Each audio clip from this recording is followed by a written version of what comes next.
and we can basically just say that you can do ratio, polarity, and burden with current or with voltage method.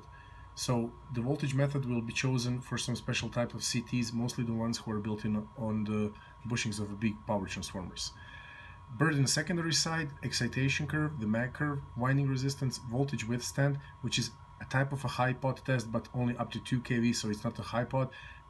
Polarity check, ratio, polarity using a voltage mode, testing Rogowski, testing low power, and 10 delta for the transformer.